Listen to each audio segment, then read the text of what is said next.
In this video, we'll be covering two texts. The first text is Ancient History by Philip Van Ness Myers. He was formerly the professor of history and political economy at the University of Cincinnati. He is author of Medieval and Modern History, as well as History as Past Ethics. His Ancient History textbook was published in 1904. This edition has a preface lining out his other works, Outlines of Ancient History, which was published in 1882, and then in 1885, another text that I have, he published his Outlines of Medieval and Modern History.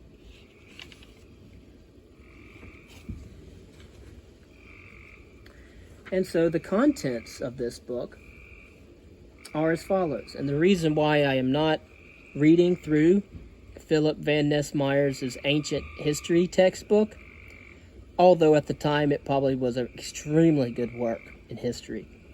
The same can be said for the medieval outlines as well as the modern. Busy. However, the texts are 140 years old, and just as in history, as it is in science, new discoveries and new facts unveil previously unknown information, and sometimes the facts of history and the facts of science must indeed change based upon the discoveries that were made. For example, I have a psychology textbook that was written by a famous psychologist. It was published in 1910. However, the field of psychology has changed, modern psychology has changed since that time, and many of the ideas and theories and facts within that textbook are outdated and are just, some of them are just plain untrue and false. So, within history, in the last 150 years of our discipline, we have uncovered many different facts. In fact, the modern methods of history weren't necessarily conceived of until around the middle of the 19th century. Only a couple decades before these books were published, in 1885. Needless to say, many peoples around the world could not read these texts, especially slaves in the United States, because during this time, the people who were reading these texts might have been former owners of African slaves. Nevertheless, the contents of these books will be discussed. The contents of the Ancient History text, published in 1904, covers the Eastern peoples in Part 1, after giving a general introduction of prehistoric times of races and groups of peoples. Part 1 covers the Eastern peoples. Section 1 of Part 1, Ancient Egypt from its earliest times to 30 BCE, covering political history and the civilization itself. Section 2, the early city kingdoms of Babylonia and the Old Babylonian Empire from the earliest times to 728 BCE, covering political history, arts, and general culture. Section 3, the Assyrian Empire from an unknown date to 606 BCE, covering political history and the civilization itself.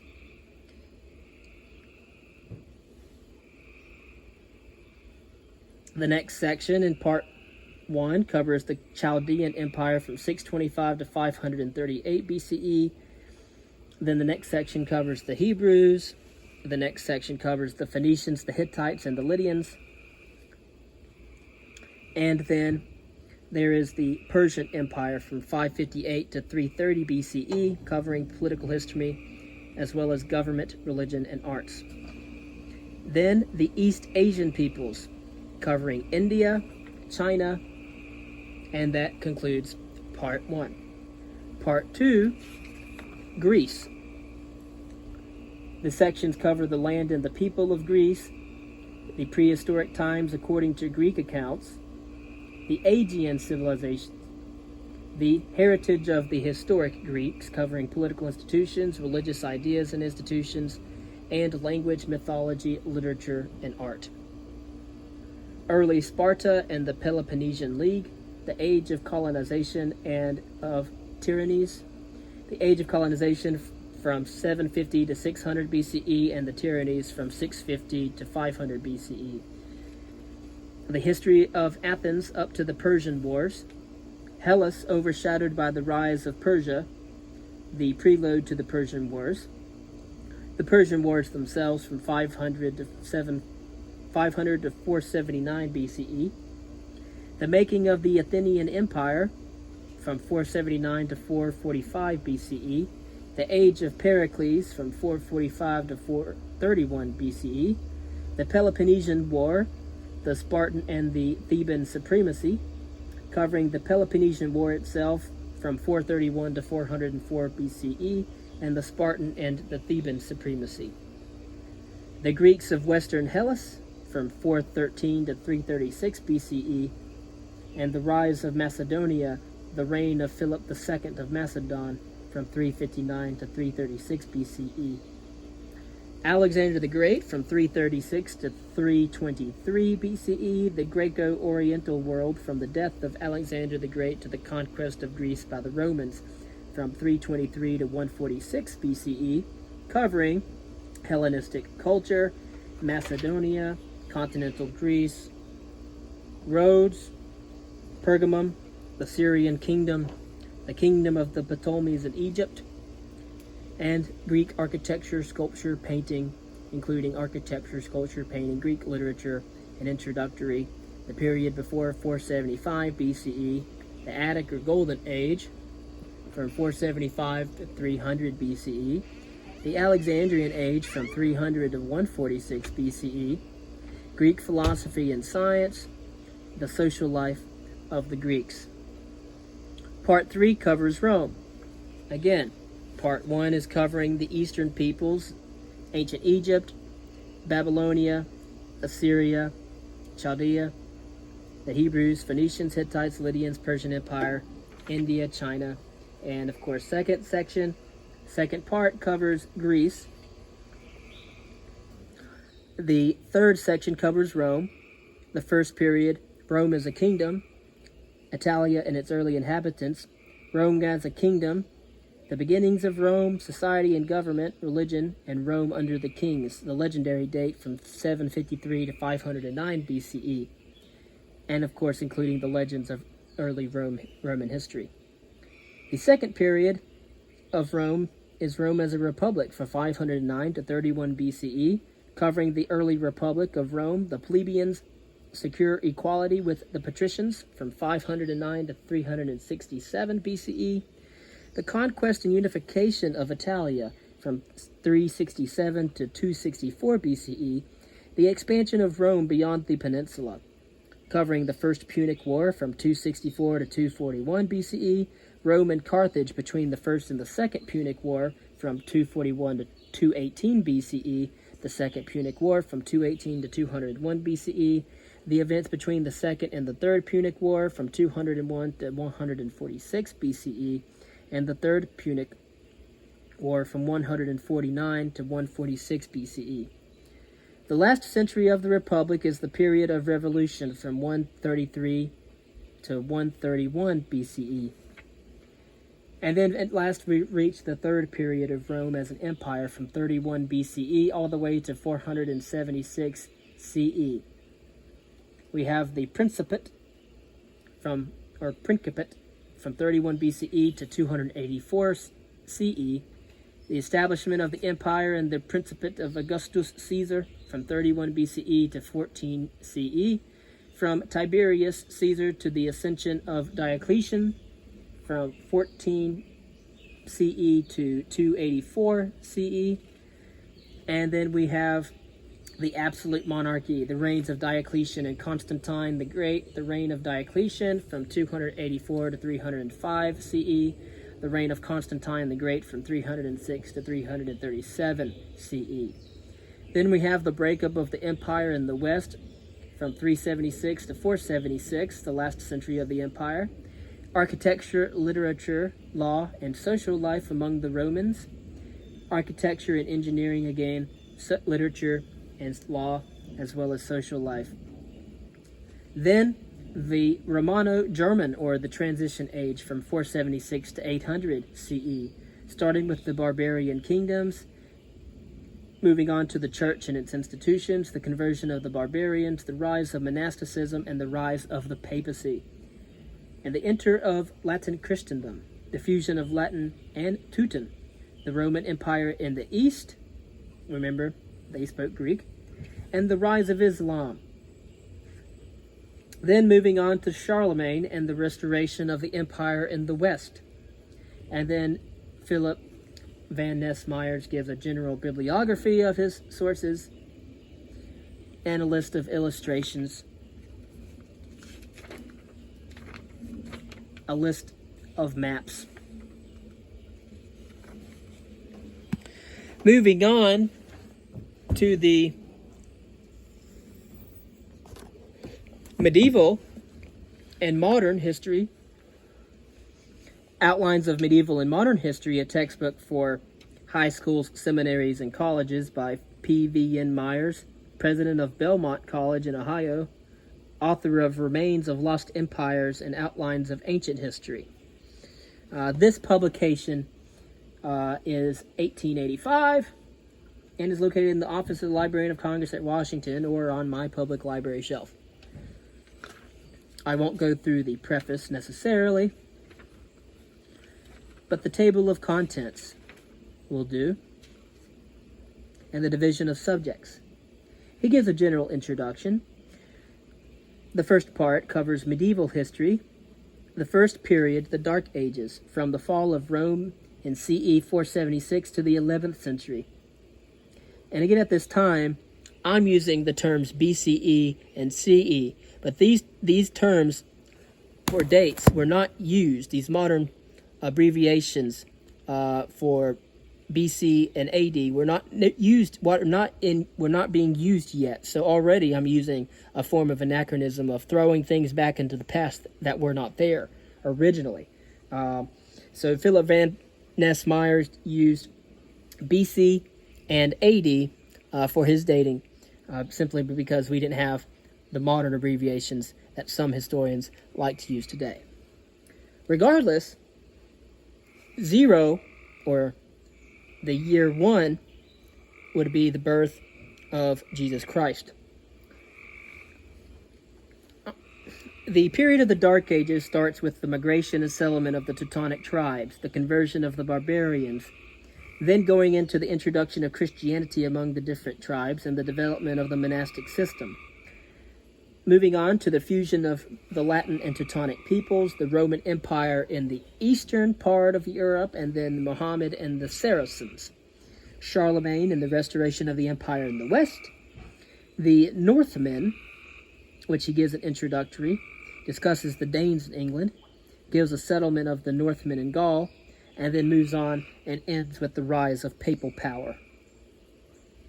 In the second period, the Age of Revival, he calls it, from the opening of the 11th century to the discovery of America by Columbus in 1492. So we're really going from 1000 AD to 1492 or 1500 AD.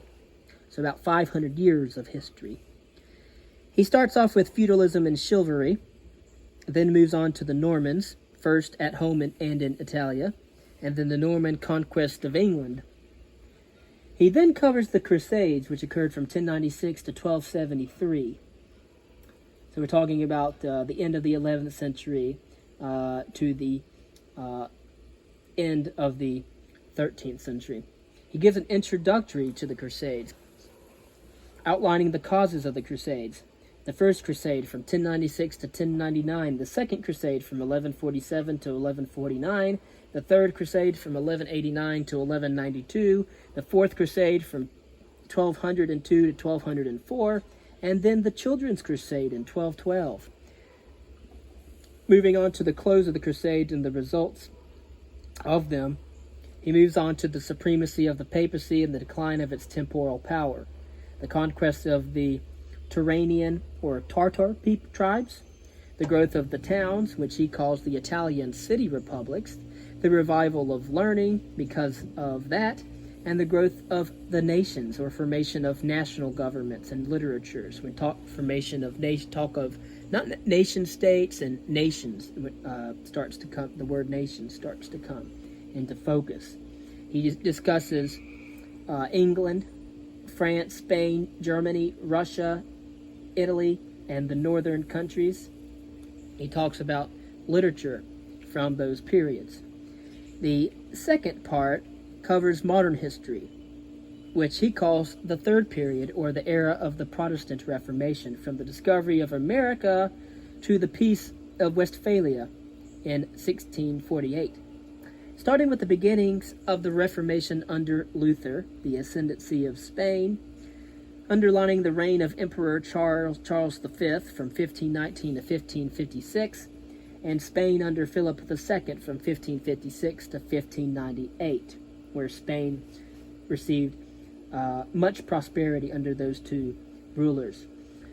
Then he moves on to the Tudors and the English Reformation from 1485 to 1603, giving an introductory to the Tudors, the reign of Henry VII from 1485 to 1509, England that was severed from the papacy by Henry VIII from 1509 to 1547, and changes in creed and ritual under Edward VI from 1574 to 1553. The reaction of that under Mary from 1553 to 1558, and the final establishment of Protestantism under Elizabethan rule from 1558 to 1603.